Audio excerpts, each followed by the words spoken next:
الحمدللہ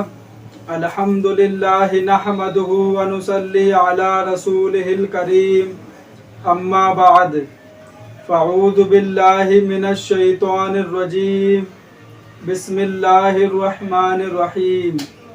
اللہ تعالیٰ سے دعا ہے اللہ تعالیٰ صحیح طریقے سے بات کہنے کی، سننے کی، سمجھنے کی، پھر اس پہ ہم سب کو عمل کی توفیق عطا فرمائے۔ آج میں بات کروں گا وضو سے گناہ معاف۔ ہم لوگ جو وضو کرتے ہیں اس سے ہمارے گناہ صاف ہوتے ہیں اور معاف بھی ہوتے ہیں، کیونکہ یہ ہمارے نبی کا فرمان ہے۔ رسول اللہ صلی اللہ علیہ وسلم نے فرمایا، جس نے وضو کیا اور خوب اچھی طرح وضو کیا تو اس کے جسم سے اس کے گناہ خارج ہو جاتے ہیں، حتیٰ کہ اس کے ناخنوں کے نیچے سے بھی نکل جاتے ہیں۔ جب ہم لوگ وضو کرتے ہیں تو ہمارے ناخن کے اندر جو گناہ ہوتے ہیں وہ گناہ بھی صاف ہو جاتے ہیں۔ بہت حضرات ایسے ہوتے ہیں جن کو وضو کا طریقہ معلوم نہیں ہوتا ہے، اور وہ کبھی یہ نہیں سوچتے ہیں کہ ہم کو وضو کا طریقہ نہیں پتہ ہے تو ہم کو کسی مولانا سے یا کسی حافظ جی سے یا جس کو وضو کا طریقہ معلوم ہو اس سے پوچھ لینا چاہیے۔ یہ ہم لوگ کبھی نہیں سوچتے ہیں۔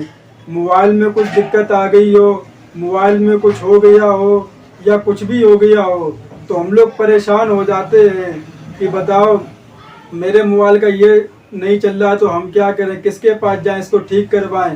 اور جب دین کے معاملے میں ہم کو کچھ یاد نہیں ہوتا ہے یا کچھ معلوم نہیں ہوتا ہے تو ہم لوگ ایک بار بھی یہ نہیں سوچتے ہیں کہ چلو کسی دیندار انسان سے اس کے بارے میں پوچھ لیں، ہم کو معلوم ہو جائے کہ وضو کیسے کی جاتی ہے، ہم کو اس کا طریقہ معلوم ہو جائے اور اچھی طریقے سے ہم وضو کریں۔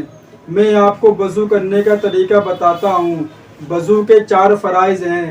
نمبر 1، پیشانی کے بالوں سے تھوڑی کے نیچے تک، ایک کان کی لو سے دوسری کان کی لو تک پورا چہرہ دھونا۔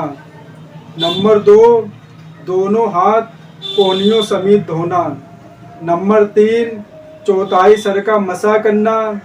نمبر 4، دونوں پیر گٹوں سمیت دھونا۔ یہ ہے وضو کے فرائض اور یہ ہے وضو کا طریقہ۔ ہم لوگوں کو اسی طریقے سے وضو کرنا چاہیے۔ اگر کسی کا ایک بال کے برابر کچھ جگہ سوکھی رہتی ہے تو اس کا وضو نہیں مانا جاتا ہے۔ ہم لوگ کبھی کبھی جاتے ہیں کہیں نماز پڑھنے کے لیے تو ہم نے دیکھا ہے کہ آدمی لوگ ایسے وضو کرتے ہیں جن کا کسی کا پیر، کسی کا چہرہ، کسی کا ہاتھ سوکھا رہتا ہے، گیلا ہی نہیں ہوتا ہے۔ اب جب ان کو کوئی بتاتا ہے تو وہ بھیڑ میں شرما جاتے ہیں اور بتانے والے کو ہی غلط ثابت کر دیتے ہیں کہ تم کو بہت معلوم ہے اس کے بارے میں، ہم نے وضو بالکل ٹھیک کیا ہے۔ سب لوگ ایسا نہیں کرتے ہیں مگر بہت سے حضرات ایسا کرتے ہیں۔ اللہ تعالی ہم کو صحیح طریقے سے وضو کرنے کی توفیق عطا فرمائے اور ساتھ ہی ساتھ نماز پڑھنے کی بھی توفیق عطا فرمائے۔ وآخر دعوانا والحمد للہ رب العالمین۔